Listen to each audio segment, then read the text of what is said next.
Hello friends, आज मैं एक न्यू चाइनीज ड्रामा एक्सप्लेन करने वाली हूँ जिसका नाम है द फियरलेस। इस ड्रामा में फीमेल लीड का हस्बैंड उसे चीट करके विदेश भाग जाता है और फिर वो अकेले अपनी लाइफ जर्नी स्टार्ट करती है और इसी बीच उसकी मुलाकात एक सीचैन नाम के आदमी से होती है। ड्रामा के स्टार्टिंग में फीमेल लीड यिनजी अपने मन में कहती है, लियोमिंग तुमने तो कहा था कि हम तुम्हारा बर्थडे साथ में सेलिब्रेट करेंगे, फिर कल रात तुम वापस क्यों नहीं आए? तुम मेरे कॉल्स का भी आंसर नहीं दे रहे। मैंने तुम्हारे कलीग्स और फ्रेंड्स के पास भी कॉल किया लेकिन उन्होंने कहा कि वो भी तुमसे कांटेक्ट नहीं कर पा रहे हैं। प्लीज मुझे डराओ मत और घर वापस आ जाओ। तभी यिनजी के फोन पर किसी का कॉल आता है। अगले सीन में यिनजी कहीं जाने लगती है और अपने हस्बैंड के पास मैसेज करती है कि तुम मेरे कॉल्स का आंसर क्यों नहीं दे रहे? मेरे पास तुम्हारी कंपनी से भी कॉल आया था, वो मुझसे उसकी प्रॉपर्टी फीस मांग रहे हैं। मैं अभी प्रॉपर्टी फीस पे करने ही जा रही हूँ। अगले सीन में यिनजी जब प्रॉपर्टी फीस पे करने जाती है तो एक लड़की उसे बताती है कि आपके अकाउंट में इनफ बैलेंस नहीं है। इसके बाद यिनजी अपना अकाउंट बैलेंस चेक करती है तो उसे पता चलता है कि उसके दोनों कार्ड्स में 0 बैलेंस है। ये देखकर वो बहुत ज्यादा शॉक्ड हो जाती है। इसके बाद वो जल्दी से पुलिस स्टेशन जाती है जहां पुलिस ऑफिसर उससे बोला, तुमने जो इन्फॉर्मेशन हमें प्रोवाइड कराई है उससे तो यही लगता है कि तुम्हारा हस्बैंड अब्रॉड चला गया है। फिर यिनजी उनसे बोली, मैं उससे कांटेक्ट भी नहीं कर पा रही हूँ, उसने मेरा वीचैट भी डिलीट कर दिया। जब मैं उसे ढूंढने के लिए उसकी कंपनी में गई तब मैंने देखा कि उसकी कंपनी डिस्ट्रॉय हो रखी थी। जरूर उसके साथ कुछ गलत हुआ है, प्लीज आप एक बार सीसीटीवी फुटेज चेक कीजिए। तभी पुलिस ऑफिसर उससे बोला, उसके साथ एक वैनली नाम की लड़की भी गई है, क्या आप उसे जानती हैं? तो यिनजी कहती है, हाँ वैनली मेरी फ्रेंड है और वो मेरे हस्बैंड की कंपनी में ही काम करती है।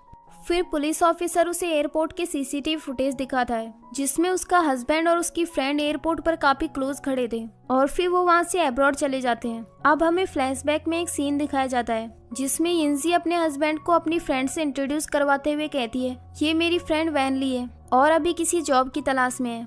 अगर तुम्हारी कंपनी में कोई पोस्ट हो तो तुम इसे हायर कर सकते हो। फिर उसका हस्बैंड वैनली को जॉब देने के लिए मान जाता है। अगले सीन में यिनजी लियोमिंग के पेरेंट्स से मिलने जाती है और उनसे बोली, लियोमिंग भाग गया है, वो भी मेरी एक फ्रेंड के साथ, और उसने सारी प्रॉपर्टी भी अपने नाम ट्रांसफर करवा ली है। क्या उसने आप लोगों से कोई कांटेक्ट किया? तभी लियोमिंग की मॉम बोली, क्या तुम्हें नहीं पता कि लियोमिंग क्यों गया है? तुम्हें तो ये भी नहीं पता होगा कि तुमने क्या किया है। यिनजी थोड़ा शॉक्ड होकर बोली, मैंने क्या किया है? तो लियोमिंग की मॉम कहती है, तुम दोनों की शादी को 2 साल हो चुके हैं और हम 2 साल से हमारे ग्रैंड चिल्ड्रन का वेट कर रहे हैं, लेकिन तुम्हें बेबी नहीं चाहिए क्योंकि तुम अपने करियर पर फोकस करना चाहती हो। लेकिन लियोमिंग इससे एग्री नहीं था।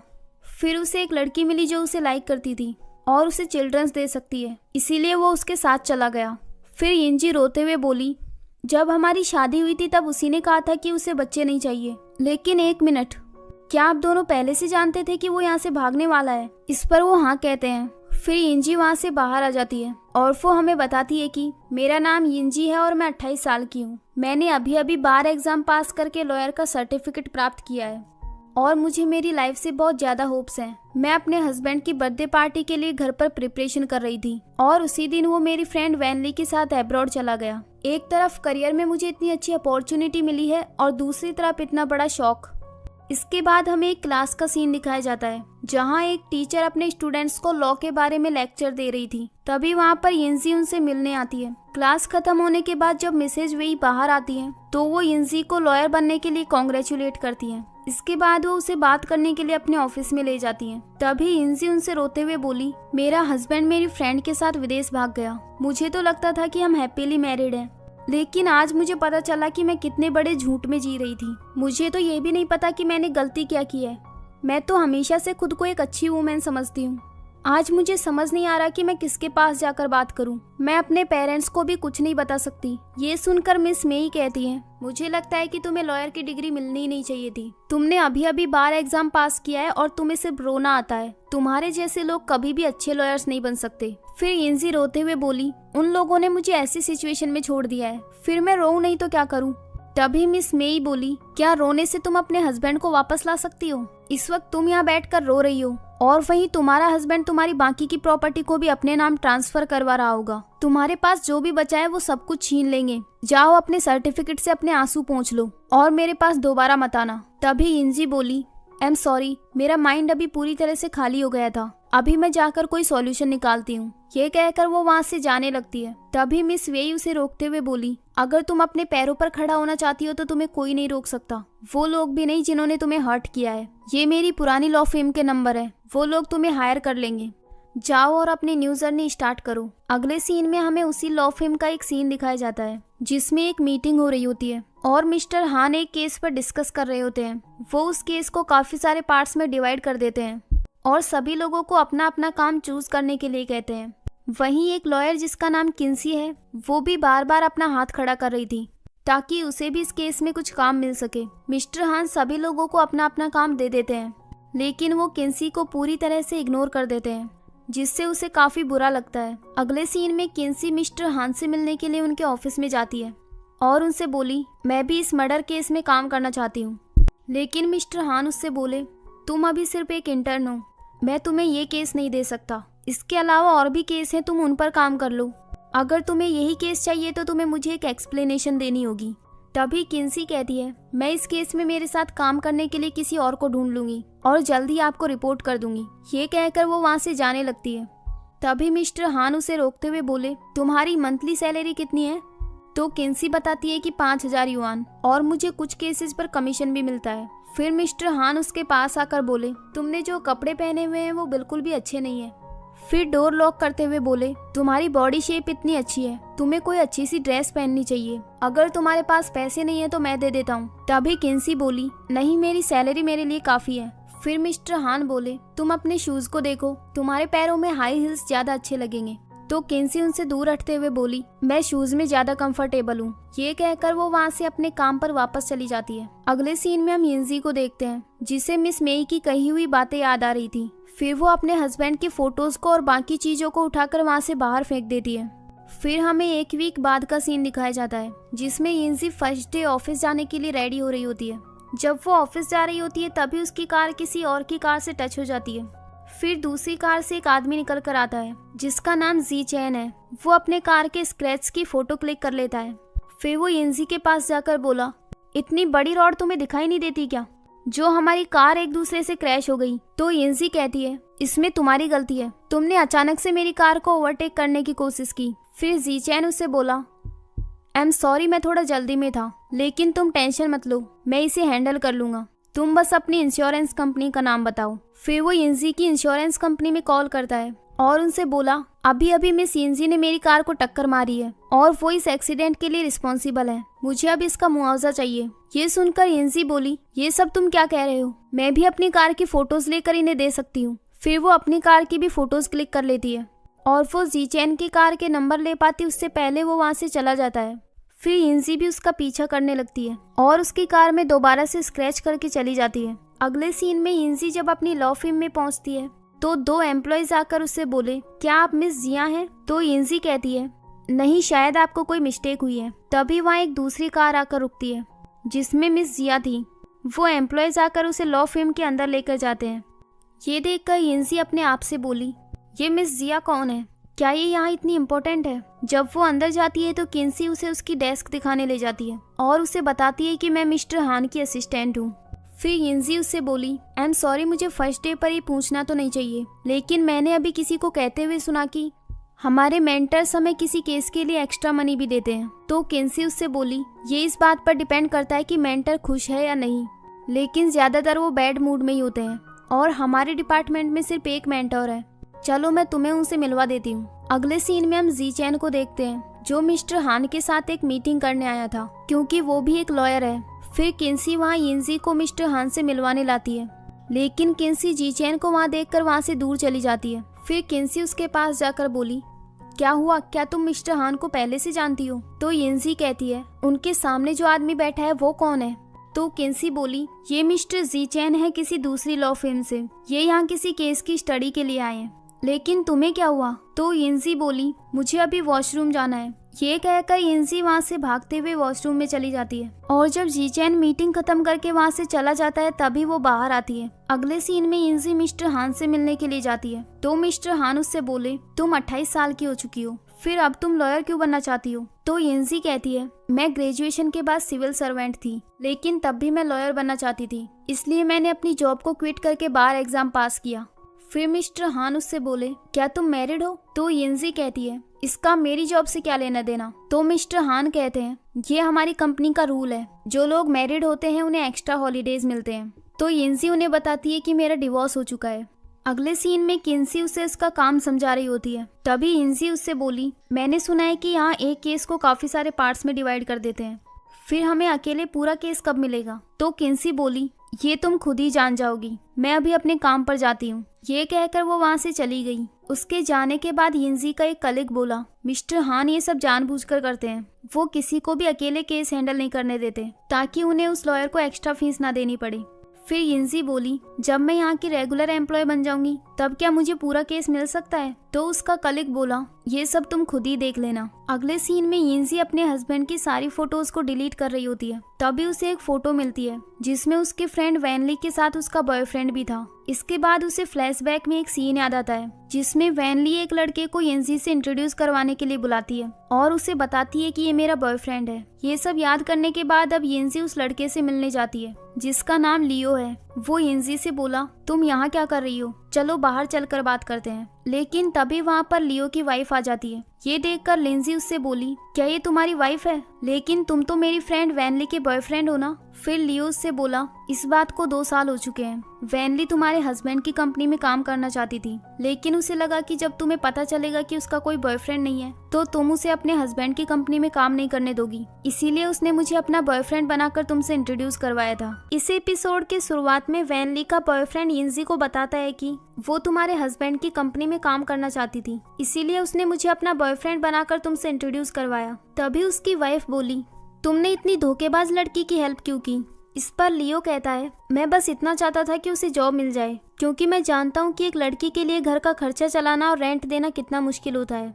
फिर यिनजी उससे कहती है, क्या तुम्हारे पास वैनली के कॉन्टेक्ट नंबर है? लियो बोला, हाँ मेरे पास उसका वीचैट है, लेकिन हम अब एक दूसरे से कनेक्ट नहीं है। फिर यिनजी बोली, अभी वीचैट ऑन करके उसे वीडियो कॉल करो, मुझे उससे कुछ बात करनी है। फिर लियो वीचैट ओपन करता है और उसे बताता है कि वैनली ने अब मुझे ब्लॉक कर दिया है। अगले सीन में यिनजी लियो मिंग के पेरेंट्स से मिलने जाती है। तभी लियो मिंग की मॉम बोली, मेरा बेटा तुमसे सभी कनेक्शंस खत्म कर चुका है, तो अब से तुम मुझे मॉम नहीं बुलाओगी। तो यिनजी बोली, हम लीगली अभी भी कपल हैं। फिर वो लियो मिंग के डैड से कहती है, उसने मुझे वीचैट से डिलीट कर दिया है, तो क्या आप उससे एक बार वापस आने के लिए कह सकते हैं ताकि हम अपना डिवोर्स प्रोसीजर पूरा कर सकें। उसके बाद वो वैनली से शादी भी कर सकता है। तभी लियो मिंग के डैड बोले, हमारे पास भी उसकी कोई कॉन्टेक्ट इन्फॉर्मेशन नहीं है। फिर वो लियो मिंग की मॉम से कहती है, मॉम हम इतने दिनों से एक साथ रहे हैं, आप तो मुझे अच्छे से जानती हैं, प्लीज उसे एक बार वापस आने के लिए कहिए। तो लियो मिंग की मॉम बोली, मैं तुमसे पहले ही कह चुकी हूँ कि उसका अब तुमसे कोई लेना देना नहीं है और अब से तुम्हें इस घर में आने की जरूरत नहीं है। फिर यिनजी वहाँ से जाने लगती है और जाते हुए वो हाउसकीपर से बोली, नीचे आकर मुझसे मिलो, मुझे तुम्हें कुछ बताना है। इसके बाद हाउसकीपर उससे मिलने के लिए नीचे आ जाती है। फिर यिनजी उससे बोली, तुम यहाँ काफी दिनों से काम कर रही हो, क्या तुमने यहाँ कुछ ऐसा देखा या सुना जो मेरे लिए यूजफुल हो? तो हाउसकीपर बोली, मुझे ज्यादा कुछ तो नहीं पता, लेकिन वैनली कई बार लियो मिंग के साथ यहाँ आया करती थी और जब वो बात कर रहे होते थे तब ये बुढ़ी चुड़ैल मुझे कुछ सुनने नहीं देती थी। फिर यिनजी कहती है, अच्छा तो इसीलिए तुमने मुझे लियो मिंग पर नजर रखने को कहा था, लेकिन मैंने तुम्हारी बातों को सीरियसली नहीं लिया। मैं कितनी स्टूपिड हूँ। बाय द वे मुझे तुम्हारी एक हेल्प चाहिए। जिस घर में ये लोग रह रहे हैं वो एक्चुअली मेरा है, लेकिन मुझे इसका ओनरशिप सर्टिफिकेट कहीं मिल नहीं रहा। हो सकता है लियो मिंग ने उसे इसी घर में छुपा कर रखा हो। तो जब तुम यहाँ की सफाई करो तब उन्हें ढूंढने की कोशिश करना और तुम्हें वो मिल जाए तो मुझ तक पहुँचा देना। फिर हाउसकीपर बोली, हाँ मैं अभी जाकर उन्हें ढूंढती हूँ, लेकिन अगर मैंने ऐसा किया तो मेरी जॉब भी जा सकती है। तो यिनजी बोली, फिर तुम्हें इनके लिए काम करने की जरूरत नहीं है, तुम मेरे लिए काम करना और मैं तुम्हें सेम सैलरी दूंगी। फिर हाउसकीपर उसे थैंक्स बोलकर अंदर चली जाती है। अगले सीन में हम किन्सी को देखते हैं जिसके पास उसकी मॉम का कॉल आता है। तो किन्सी उनसे बोली, मुझे अभी इस मंथ की सैलरी नहीं मिली है, जैसे ही मुझे सैलरी मिलेगी मैं आपको पैसे ट्रांसफर कर दूंगी, प्लीज आप मुझे अभी परेशान मत कीजिए, मैं अभी काम पर हूँ। ये कहकर वो कॉल कट कर देती है। इसके बाद किन्सी अपनी एक कलीग से बोली, क्या अभी तुम्हारे पास कोई केस है? तो उसकी कलीग कहती है, हाँ अभी मैं बहुत बिजी हूँ। फिर किन्सी बोली, एक्चुअली मैं एक मर्डर केस खुद हैंडल करना चाहती हूँ, लेकिन मिस्टर हान ने मुझसे कहा है कि मुझे उसके लिए एक पार्टनर भी चाहिए। तभी उसकी कलीग उसे अवॉइड करके वहाँ से चली जाती है। अगले सीन में यिनजी मिस्टर हान के ऑफिस में जाती है और उनसे बोली, आपने मुझे जो फाइल्स दी थी मैंने वो सारी कंप्लीट कर दी हैं। तभी मिस्टर हान उसे डांटते हुए बोले, आज सुबह तुम कहाँ थी? अभी तो तुमने ज्वाइन ही किया है और तुमने एब्सेंट होना भी शुरू कर दिया। तो यिनजी बोली, वो एक्चुअली मेरा कोई फैमिली मैटर था, इसी वजह से मैं लेट हो गई, लेकिन मैं ये गलती दोबारा नहीं करूंगी। फिर वो मिस्टर हान को फाइल्स दे देती है और उन्हें बताती है कि मैंने ये सारे केस सॉल्व कर दिए हैं। फिर मिस्टर हान उसके कपड़ों की तरफ घूरते हैं और उससे बोले, बाकी के लॉयर्स ने ये बात सीखने में काफी साल लगा दिए और तुम कुछ ही दिनों में सीख गई, अब से मैं तुम्हें पर्सनली सिखाऊंगा। तभी यिनजी उनसे बोली, क्या आप मुझे कोई स्पेसिफिक केस दे सकते हैं, क्योंकि मैं आपसे बहुत कुछ सीखना चाहती हूँ और मेरी सैलरी भी काफी कम है, इसीलिए आप मुझे किसी स्पेसिफिक केस पर ट्राई करने दीजिए। आप खुद उसमें मुझे गाइड करना ताकि मुझे थोड़ी एक्स्ट्रा मनी मिल सके। फिर मिस्टर हान उसे उस मर्डर केस को देते हैं जो किन्सी को चाहिए था। फिर यिनजी उन्हें थैंक्स बोलकर वहाँ से चली जाती है। अगले सीन में यिनजी उस केस फाइल के बारे में किन्सी को बताती है। उसे देखकर किन्सी बोली, इस केस में तुम्हारा पार्टनर कौन होगा? क्या मिस्टर हान ने तुम्हें बताया नहीं? तो यिनजी बोली, नहीं, ये केस उन्होंने स्पेशली मुझे दिया है। बाय द वे ये बताओ कि इस केस से मुझे कितनी एक्स्ट्रा मनी मिल सकती है? तो किन्सी कहती है कि 1000 युआन, और तुम्हें इस केस में कोई हेल्प चाहिए हो तो मुझे बोल सकती हो। इस पर यिनजी कहती है, नहीं मैं इसे अकेले हैंडल कर लूंगी। ये कहकर वो वहाँ से चली गई। किन्सी को इस बात से बहुत बुरा लग रहा था कि मिस्टर हान ने वो केस उसे नहीं दिया। फिर वो मिस्टर हान के ऑफिस में जाकर बोली, आपने वो मर्डर केस यिनजी को दे दिया, वो तो एक न्यू कमर है, तो आप मुझे उसके साथ काम करने दीजिए। लेकिन मिस्टर हान बोले, नहीं, उसे ये केस अकेले ही करने दो, उसकी परफॉर्मेंस काफी अच्छी है। तो किन्सी कहती है, आपने तो मुझसे प्रॉमिस किया था कि आप वो केस मुझे देंगे। फिर मिस्टर हान बोले, तुम इतना टेंशन क्यों ले रही हो, ये बस एक केस ही तो है, अगर तुम मुझे फॉलो करो तो मैं तुम्हें कभी भी सफर नहीं करने दूंगा। तभी किन्सी जल्दी से वहाँ से भाग जाती है। अगले सीन में ल्यूमिंग के डैड उसकी मॉम से कहते हैं, यिनजी एक अच्छी लड़की है और उसने हमेशा ल्यूमिंग को बहुत अच्छे से ट्रीट किया है, क्या तुम गारंटी ले सकती हो कि वैनली यिनजी से ज़्यादा बेटर होगी? तभी उसकी मॉम बोली, वैनली मुझे अपनी मॉम की तरह ट्रीट करती है और यिनजी की नज़रों में तो मैं कुछ हुई नहीं। फिर उसके डैड बोले, यिनजी बहुत काइंड है, लेकिन अगर वो सीरियस हो गई तो मुझे डर है कि कहीं वो आगे कुछ बोल पाते। उससे पहले ल्यूमिंग की मॉम बोली, अगर वो इतनी ही सीरियस है तो अमेरिका जाकर ल्यूमिंग को ढूंढ क्यों नहीं लेती? फिर वो हाउसकीपर से घर की केयर करने के लिए कहकर वहाँ से बाहर चले जाते हैं। उनके जाने के बाद हाउसकीपर सभी जगह उस घर के पेपर्स को ढूंढने लगती है, लेकिन वो उसे कहीं नहीं मिल रहे थे। फिर वो टीवी के पीछे चेक करती है और उसे वहाँ वो पेपर्स मिल जाते हैं, साथ में वहाँ उसे कुछ और चीज भी मिलती है और फिर वो यिनजी के पास कॉल करके उसे मिलने के लिए बुलाती है। यिनजी जब वहाँ आती है तो वो उसे घर के पेपर्स दे देती है। फिर यिनजी उससे बोली, ये तो सिर्फ एक ही घर के पेपर्स हैं, क्या तुम्हें दूसरे घर के पेपर्स नहीं मिले? तो हाउसकीपर बोली, मैंने बहुत ढूंढा लेकिन मुझे सिर्फ ये एक ही सेट मिला। फिर यिनजी उससे कहती है, अब कल तुम यहाँ से रिजाइन कर देना, लेकिन इन लोगों को बताना मत कि तुम मेरे लिए काम करती हो। इस पर हाउसकीपर बोली, मैं ऑलरेडी रिजाइन कर चुकी हूँ और अपना सामान भी बाहर लेकर आ गई। अगले सीन में वो हाउसकीपर यिनजी के घर काम करने लग जाती है। वो उसको खाना सर्व करती है। तभी यिनजी उससे बोली, मैं इतना सारा खाना अकेले फिनिश नहीं कर सकती, तो तुम भी मेरे साथ बैठकर खाना खाओ।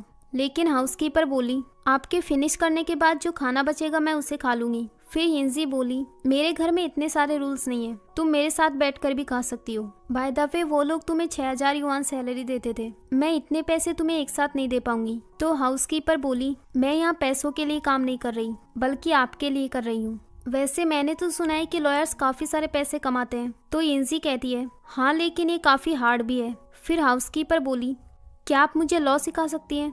तो यिनजी कहती है, तुम्हारा स्टडी बैकग्राउंड क्या है? इस पर हाउसकीपर बोली, मैं हेयर केयर और ब्यूटी डिपार्टमेंट से थी। फिर यिनजी बोली, लॉ सीखना इतना आसान नहीं है, क्यों ना तुम ब्यूटी क्लासेज ही स्टार्ट कर दो। तो हाउसकीपर बोली, अगर उस फील्ड में अच्छी सैलरी होती तो मुझे हाउसकीपर क्यों बनना पड़ता? आप मुझे अपनी लॉ की कुछ बुक्स दे देना। तभी उनके घर का डोर नॉक होता है। जब वो डोर खोलती है तो देखती है कि वहाँ ल्यूमिंग की मॉम आई थी। वो यिनजी से बोली, ल्यूमिंग ने मुझे तुमको ये देने के लिए कहा है, ये डिवोर्स एग्रीमेंट है, तुम इस पर साइन कर दो। उसे देखकर यिनजी बोली, क्या वो खुद यहाँ नहीं आ सकता था? तो उसकी मॉम कहती है, जब तक तुम डिवोर्स एग्रीमेंट पर साइन नहीं कर देती तब तक वो वापस नहीं आएगा। अगर तुम इससे एग्री करती हो तो मैं तुम्हें 20,000 युआन देने के लिए तैयार हूँ। तभी यिनजी बोली, सिर्फ 20,000 युआन। लियोमिंग ने अब तक जितने भी अर्निंग की है उसमें से मुझे आधा हिस्सा मिलना चाहिए। आपको लगता है कि मैं इसे इतनी आसानी से जाने दूंगी? तभी लियोमिंग की मॉम बोली, वो पैसे लियोमिंग ने कमाए हैं, तुम्हारा उन पर कोई अधिकार नहीं है। फिर यिनज़ी कहती है, जब उसने अपनी कंपनी शुरू की थी तब मेरे डैड ने उसकी हेल्प की थी, और वैसे भी हस्बैंड की अर्निंग पर आधा अधिकार वाइफ का होता है, इसलिए जब तक वो वापस नहीं आएगा तब तक मैं डिवोर्स एग्रीमेंट पर साइन नहीं करूंगी। आप मेरी तरफ से उसे बता देना कि मैं कोर्ट में डिवोर्स केस कर चुकी हूँ, इसीलिए वो टाइम पर आ जाए। अगर वो नहीं आया तो रिजल्ट उसके फेवर में नहीं होगा। फिर वो उन्हें वहाँ से जाने के लिए कह देती है, लेकिन लियोमिंग की मॉम बोली, तुम्हारा अभी तक डिवोर्स नहीं हुआ है तो अभी भी मैं तुम्हारी मदर इन लॉ हूँ, तुम मुझे ऐसे घर से कैसे निकाल सकती हो। तभी यिनज़ी बहुत गुस्से में उनकी तरफ आने लगती है, जिससे वो काफी ज्यादा डर जाती हैं, और फिर यिनज़ी उन्हें इसी तरह घर से बाहर निकाल देती है। उनके जाने के बाद वो उस डिवोर्स एग्रीमेंट को भी फाड़ कर फेंक देती है। अगले सीन में हाउसकीपर यिनज़ी से कहती है, मैंने आज आपकी लॉ की बुक्स पढ़ी लेकिन मुझे कुछ समझ नहीं आया। तो यिनज़ी कहती है, लॉ की बुक्स को समझना बहुत मुश्किल होता है। फिर हाउसकीपर बोली, क्या आप किसी केस के बारे में सोच रही हैं? आप मुझे अपने केस के बारे में बताइए। तो यिनज़ी बोली, मेरा एक क्लाइंट है जिसके 3 बच्चे हैं, लेकिन उसका किसी दूसरी लड़की के साथ अफेयर था, तो उसने अपनी वाइफ को डिवोर्स दे दिया, लेकिन कुछ टाइम बाद उसकी मिस्ट्रेस का मर्डर हो गया, और मेरे क्लाइंट पर ये इल्जाम लगाया कि उसी ने उसकी मिस्ट्रेस को मारा है, क्योंकि उस चाकू पर उसी के फिंगरप्रिंट्स मिले हैं। ये सुनकर हाउसकीपर बोली, तो आप उसे डिफेंड क्यों करना चाहती हैं? अगर मैं लॉयर होती तो सिर्फ अच्छे लोगों को डिफेंड करती। अगले सीन में यिनज़ी के क्लाइंट की वाइफ उनसे मिलने आई होती है, और वो उनसे बोली, प्लीज आप मेरे हस्बैंड को बचा लीजिए, उसने अपनी मिस्ट्रेस को नहीं मारा। तो मिस्टर हान उससे बोले, तुम्हारे हस्बैंड ने तुम्हें चीट किया, फिर भी तुम उसे बचाना चाहते हो। बाय द वे, मुझे ऐसा लगता है कि तुम्हें विक्टिम की फैमिली को कुछ पैसे दे देने चाहिए ताकि वो इस केस को वापस ले ले। तो क्लाइंट की वाइफ बोली, जब मेरे हस्बैंड ने उसे मारा ही नहीं तो मैं उन्हें पैसे क्यों दूं? फिर यिनज़ी उनसे कहती है, क्या आपके पास कोई एविडेंस है जिससे आप साबित कर सकती हैं कि आपके हस्बैंड इनोसेंट है? तो क्लाइंट की वाइफ बोली, मैं ये मानती हूँ कि उस लड़की की डेथ हमारे घर में हुई थी, लेकिन जब उसकी डेथ हुई थी उस टाइम तो मैं अपने हस्बैंड के साथ होम टाउन में थी। जब मुझे उनके अफेयर के बारे में पता चला था तो मैं गुस्सा होकर होम टाउन चली गई थी, और मेरे हस्बैंड मुझे वापस लेने गए थे। फिर जब वो वहाँ वापस गए तो उन्होंने अपनी मिस्ट्रेस की डेड बॉडी देखी। इसके बाद मिस्टर हान उनसे बोले, आप टेंशन मत लीजिए, लॉ कभी भी अच्छे इंसान को सजा नहीं मिलने देगा, हम आपके हस्बैंड को बचाने की पूरी कोशिश करेंगे। फिर वो उस लेडी की बाकी बातें सुने बिना ही वहाँ से चले जाते हैं। इसके बाद यिनज़ी उस लेडी से कहती है, अगर तुम किसी तरह ये साबित कर सको कि उस टाइम तुम्हारे हस्बैंड तुम्हारे साथ थे तब हम इस केस को जीत सकते हैं। तो वो लेडी बोली, ठीक है, मैं वापस जाकर कोई विटनेस ढूंढने की कोशिश करती हूँ। अगले दिन वो लेडी फिर से उनकी कंपनी में आती है और उनसे बोली, मुझे 2 विटनेस मिल गए हैं, उन्होंने मुझे अपने हस्बैंड के साथ होम टाउन में देखा था। इस एपिसोड के शुरुआत में हम देखते हैं कि क्लाइंट की वाइफ वहाँ से जा रही होती है, और जाते जाते वो मिस्टर हान से बोली, क्या आप ये लेटर मेरे हस्बैंड को दे सकते हैं? लेकिन मिस्टर हान इसके लिए मना कर देते हैं। फिर वो लेडी बोली, इसमें मैंने कुछ ज़्यादा नहीं लिखा, बस मैं उसे बताना चाहती हूँ कि घर पर सब ठीक है, वो हमारी फिक्र ना करें और कोर्ट में ये एडमिट ना करें कि उसी ने अपनी मिस्ट्रेस का मर्डर किया है।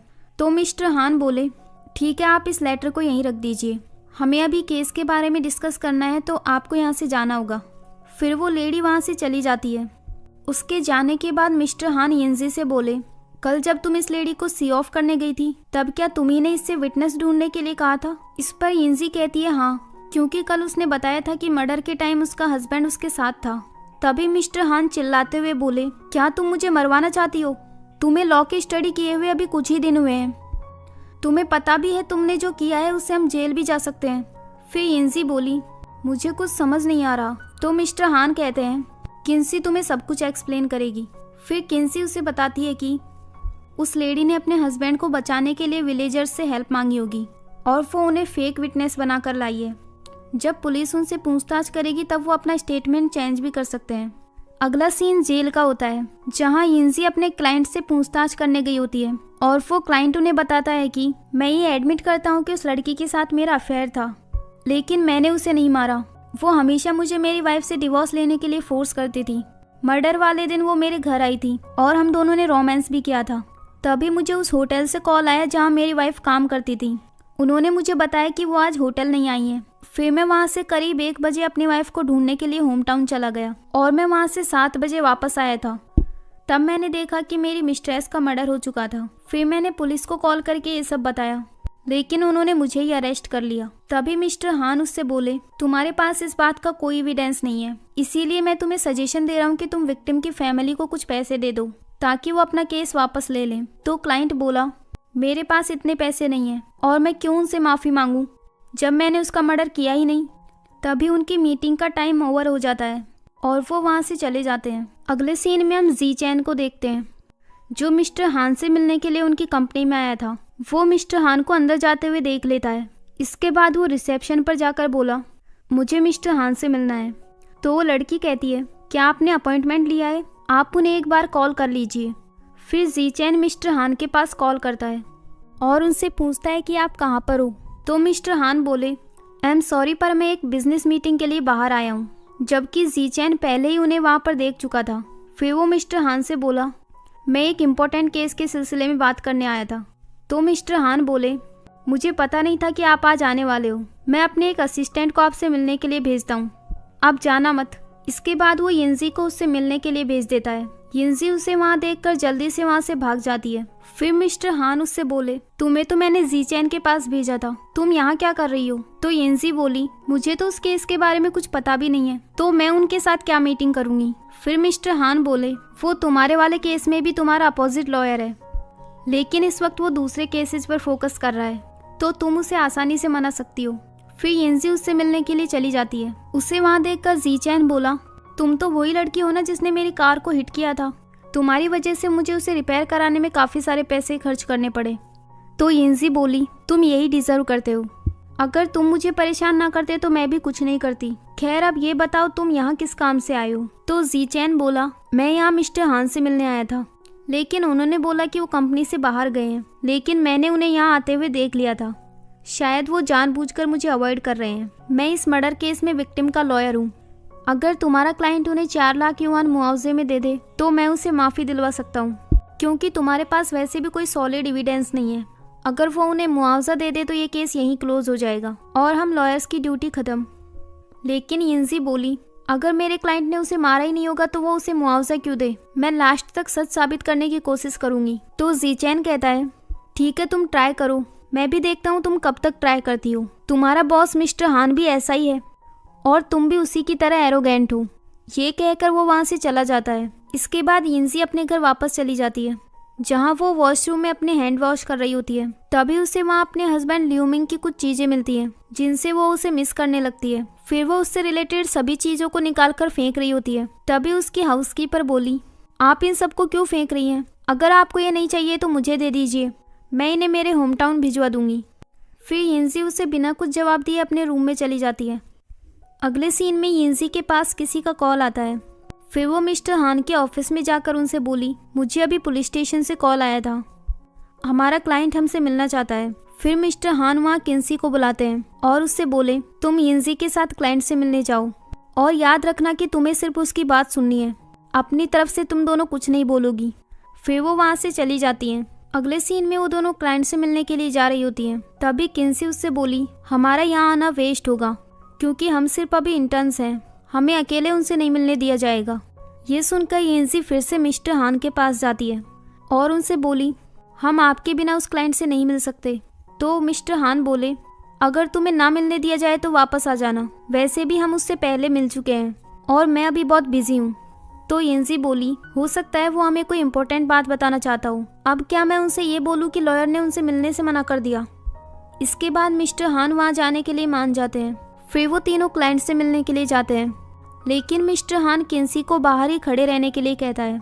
जब वो क्लाइंट के पास जाते हैं तो क्लाइंट उनसे बोला, जब मैं अपनी वाइफ के घर जा रहा था तब मुझे मेरा एक नेबर मिला था जो इलीगल टैक्सी ड्राइवर है और उसने मुझे लिफ्ट दी थी। उसके बाद रास्ते में मुझे एक ट्रक मिला जिसका ड्राइवर उसे ठीक कर रहा था, तो उसने मुझसे हेल्प मांगी थी। फिर उसके बाद हमने साथ बैठकर सिगरेट भी पी थी, लेकिन मैंने उससे उसका नाम नहीं पूछा, तो वो मेरा विटनेस नहीं बन सकता। तभी यिंजी कहती है, तुम्हारे नेबर को तो तुम जानते हो ना, वो तो तुम्हारा विटनेस बन सकता है। इस पर क्लाइंट बोला, वो जब टैक्सी चला रहा था तब वहाँ चेकिंग के लिए पुलिस आ गई थी, तो वो उनसे बचकर भाग रहा था और वो अपनी टैक्सी के साथ खाई में गिर गया। मैं कितना अनलकी हूँ।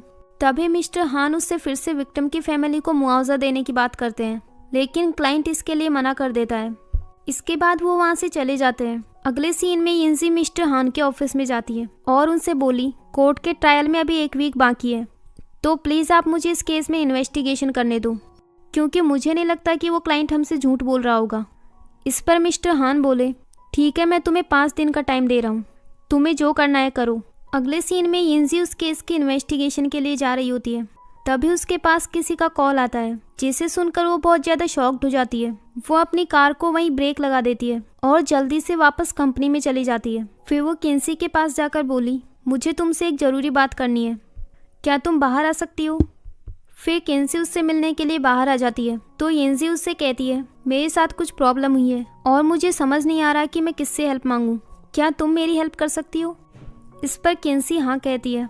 फिर यिनज़ी उसे बताती है कि मेरा हस्बैंड मेरी एक फ्रेंड के साथ अमेरिका भाग गया और अभी मुझे पता चला कि उसने काफ़ी सारे पैसे उधार ले रखे हैं और वो लोग अब मुझसे पैसे मांग रहे हैं। इस पर किन्सी बोली, तो क्या उन्हें अब वो पैसे तुम दोगी?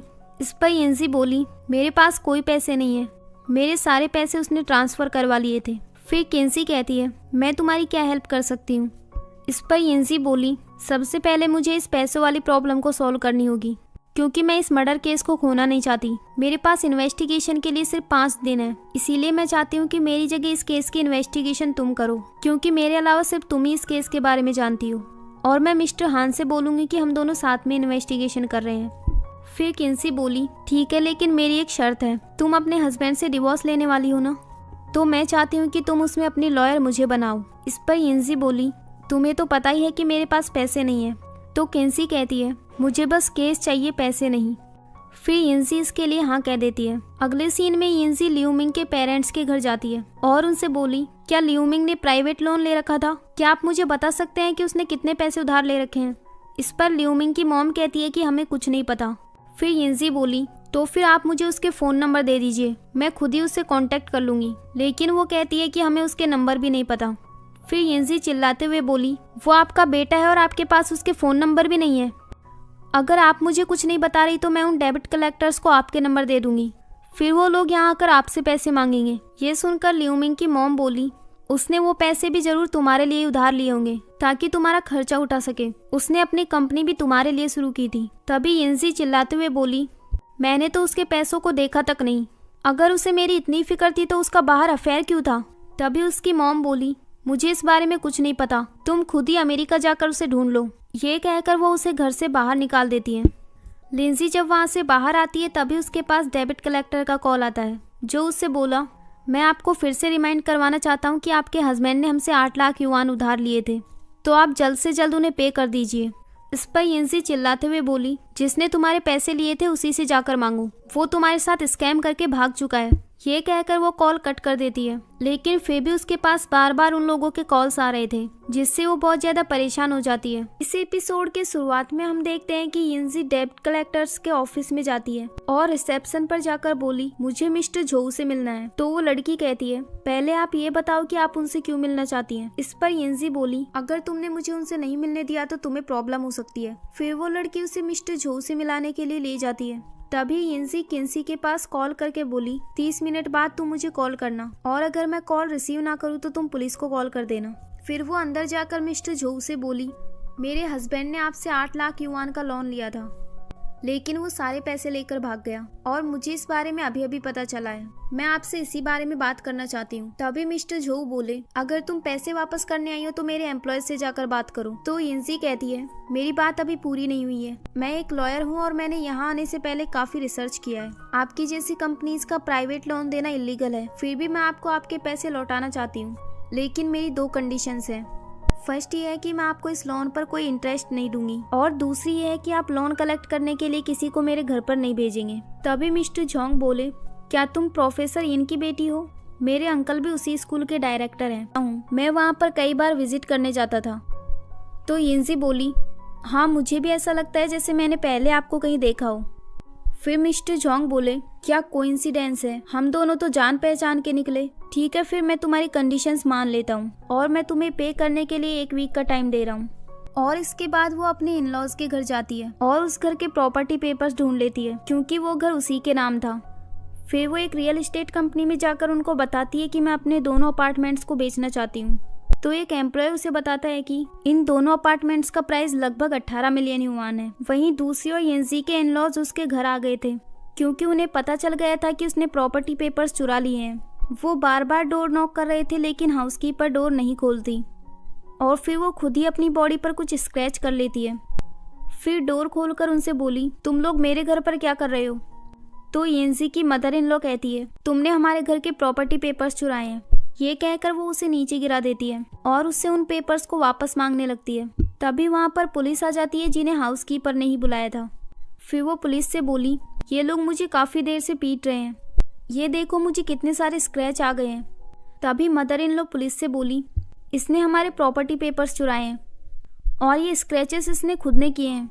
आप चाहो तो यहाँ की सीसीटीवी फुटेज चेक कर लो। तभी वहाँ पर येंजी आ जाती है और अपनी मदर इन लॉ से बोली, ये बताओ वो प्रॉपर्टी पेपर्स किसके नाम थे? इस पर वो कोई जवाब नहीं दे पाती। फिर येंजी पुलिस को वहाँ से वापस भेज देती है। फिर वो अपने इन लॉज से बोली, हाउसकीपर ने ये सब मेरे कहने पर किया है क्योंकि वो प्रॉपर्टी पेपर्स मुझे बिलोंग करते हैं। अगर आप फिर से यहाँ फाइट करने के लिए आए तो मैं दोबारा पुलिस को नहीं रोकूंगी। हो सकता है आपको इसकी वजह से सफ़र करना पड़े। ये सुनकर वो लोग वहाँ से चले जाते हैं। अगले सीन में येंजी अपनी हाउसकीपर की चोट पर दवाई लगा रही होती है और उससे बोली, जब मैं घर पर ना हूँ तब तुम डोर मत खोला करो। तो हाउसकीपर बोली, मुझे पता नहीं था कि वो लोग मुझ पर सच में अटैक कर देंगे। वैसे क्या अभी आप फिर से बाहर जाने वाली हैं? तो येंजी कहती है, हाँ, उन लोगों ने तुम्हें बुली किया है और अब उन्हें सबक सिखाने का टाइम आ गया है। फिर वो अपना अपार्टमेंट बेचने के लिए चली जाती है।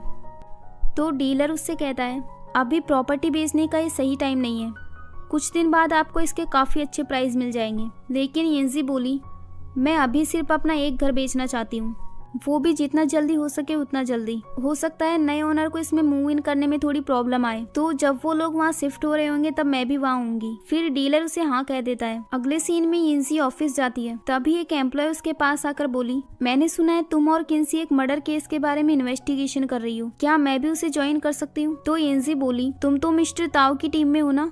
तो वो एम्प्लॉय कहती है, हाँ, लेकिन मिस्टर ताओ का केस बहुत बोरिंग है, प्लीज मुझे तुम्हारा वाला केस ज्वाइन करने दो। अगले सीन में येंजी अंदर जाकर किन्सी से पूछती है, क्या तुम्हें उस मर्डर केस में कोई क्लूज मिले? तो किन्सी बोली, मैंने अभी क्लाइंट की वाइफ से बात नहीं की, लेकिन मैंने उसके होम टाउन में पूछताछ की थी, वहाँ से मुझे कोई यूजफुल इन्फॉर्मेशन नहीं मिली। मुझे नहीं लगता कि हमें इस तरह कुछ भी एविडेंस मिल पाएगा। बाय द वे, मिस्टर हान तुमसे बहुत डिससेटिस्फाइड है। वो हमारे डिपार्टमेंट में आए थे और पूछ रहे थे कि तुम कहाँ पर हो, तो तुम कोई एक्सप्लेनेशन तैयार रखना। इसके बाद वो मिस्टर हान के ऑफिस में जाती है। तो मिस्टर हान उससे बोले, क्या तुम उस मर्डर केस पर इन्वेस्टिगेशन कर रही हो? इस पर येंजी हाँ कहती है। फिर मिस्टर हान बोले, मुझे तो ऐसा लगता है कि तुम्हारी जगह किन्सी काम कर रही है। तो येंजी बोली, हाँ, मैंने उससे एक फेवर मांगा था, लेकिन हमें अभी तक कोई एविडेंस नहीं मिला। तभी मिस्टर हान बोले, मैंने तो तुमसे पहले ही कहा था। खैर, अब तुम्हारे पास सिर्फ 3 दिन बाकी है, तुम इन्वेस्टिगेशन करना बंद करो और इस केस पर अपनी रिपोर्ट तैयार करो। अगले सीन में येंजी अपनी रिपोर्ट तैयार करने लगती है, लेकिन वो अभी भी केस पर इन्वेस्टिगेशन करना चाहती थी। फिर वो अपने आप से बोली, तुम अपने आप को समझती क्या हो? तुम खुद को तो बचा नहीं सकती, दूसरों को क्या बचाओगी? क्या तुम अपने आप को हीरोइन समझती हो? इतना सब सोचने के बाद भी वो अपनी रिपोर्ट को डिलीट कर देती है। इसके बाद वो किन्सी के पास जाकर बोली, मैं अभी भी इस केस के बारे में इन्वेस्टिगेशन करना चाहती हूँ, क्योंकि मुझे नहीं लगता कि वो क्लाइंट हमसे झूठ बोल रहा होगा। क्या तुम फिर से मुझे ज्वाइन करना चाहती हो? फिर किन्सी उसे हाँ कह देती है और वो मिस्टर हान के पास जाकर बोली, मुझे कहीं बाहर जाना है, इसलिए मैं लीव लेना चाहती हूँ। तो मिस्टर हान बोले, ठीक है, और अगर तुम चाहो तो मेरी कार भी यूज़ कर सकती हो। लेकिन किन्सी इसके लिए मना कर देती है और फिर वो दोनों वहाँ से जाने लगती हैं। तभी वहाँ पर एक एम्प्लॉय जिया आकर उनसे बोली, क्या तुम दोनों उस मर्डर केस के बारे में इन्वेस्टिगेशन करने जा रही हो? तो मुझे भी अपने साथ लेकर चलो। लेकिन येंजी बोली, नहीं, हम तो किसी काम से कोर्ट जा रहे हैं, क्या तुम जाना चाहती हो? इस पर जिया मना कर देती है। फिर किन्सी उससे बोली, हमें इस लड़की से दूर ही रहना चाहिए, ये यहाँ के डायरेक्टर की बेटी है, हम इसके ज़्यादा क्लोज गए तो बाकी एम्प्लॉयज़ को ये अच्छा नहीं लगेगा। इसके बाद किन्सी उससे कहती है कि तुम्हारे हस्बैंड ने इतना सारा लोन ले रखा था और तुम्हें इसके बारे में कुछ नहीं पता। तो येंजी बोली, मुझे तो लगता था कि मैं बहुत अच्छी लाइफ जी रही हूँ और फिर अचानक से मेरी दुनिया ही बदल गई। मैंने कभी नहीं सोचा था कि वो मुझ पर चीट करेगा, वो भी मेरी बेस्ट फ्रेंड के साथ। उसने सीक्रेटली सारी प्रॉपर्टी भी अपने नाम ट्रांसफर करवा ली और मेरे ऊपर इतना सारा लोन छोड़ दिया। अब मैं पर्सनली उससे एक बार मिलना चाहती हूँ, क्योंकि मुझे अब उन दोनों को सबक सिखाना है। इसके बाद वो क्लाइंट के होम टाउन में पहुंच जाती है और वहाँ पर उन लोगों से कुछ पूछताछ करती है, लेकिन उन्हें वहाँ से कोई इन्फॉर्मेशन नहीं मिली। इसके बाद वो दोनों दूसरी जगह पर इन्वेस्टिगेशन के लिए जा रही होती हैं और तभी उनकी कार के सामने एक और कार आ जाती है जो ज़ीचैन की थी। यिनज़ी काफी देर तक हॉर्न देती है लेकिन वो अपनी कार नहीं हटाता। फिर जब वो बाहर जाती है तो ज़ीचैन उससे बोला, हम दोनों फिर से एक दूसरे से टकरा गए, मैं जहाँ भी जाता हूँ वहाँ तुम कैसे आ जाती हो? तो यिनज़ी बोली, मैं भी तुमसे यही पूछना चाहती हूँ, क्या तुम मेरा पीछा कर रहे हो? खैर ये बताओ कि तुम मेरे रास्ते में क्यों खड़े हो? क्या तुम मुझे पहले नहीं जाने दे सकते? तभी ज़ीचैन बोला, मैं विक्टिम की फैमिली से मिलने जा रहा हूँ, पर तुम यहाँ क्या कर रही हो? तो यिनज़ी बोली, मैं यहाँ मंकी ढूंढने आई हूँ और एक मंकी तो मेरी आंखों के सामने खड़ा है। तो ज़ीचैन बोला, तुम मंकी ढूंढने आई हो या फिर एविडेंस? इस पर यिनज़ी कहती है, तुम्हारा इससे क्या लेना देना, तुम अपनी कार को रिवर्स लो और मुझे जाने दो। फिर यिनज़ी अपनी कार में जाकर किन्सी से बोली, ये और मिस्टर हान एक दूसरे के बहुत बड़े कॉम्पिटिटर हैं। अगर इसने मिस्टर हान को हरा दिया तो इसका मतलब ये होगा कि ये उनसे भी बड़ा विलेन है। खैर अब जो होगा उसे कोर्ट में ही देखेंगे। फिर वो वहाँ से चले जाते हैं। अगले सीन में ज़ीचैन विक्टिम की फैमिली से मिलने जाता है और उनसे बोला, वो लोग तुम्हें मुआवजे में 5 लाख युआन नहीं दे सकते क्योंकि वो इतना अफोर्ड नहीं कर पाएंगे, तो क्या तुम सिर्फ उनसे 2 लाख युआन ले सकते हो?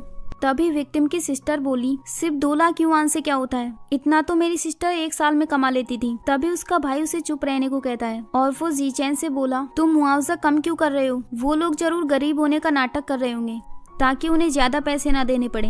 तो ज़ीचैन बोला, नहीं वो सच में गरीब हैं, उनके पास तो अपने लॉयर को भी देने के पैसे नहीं है। तभी विक्टिम का भाई कहता है, ठीक है फिर हम 3 लाख युआन में मान जाते हैं, उसमें से भी 20,000 तो तुम ही ले लोगे। तभी ज़ीचैन बोला, वो सिर्फ 2,50,000 युआन दे पाएंगे और मैं उसमें से सिर्फ 8% लूंगा।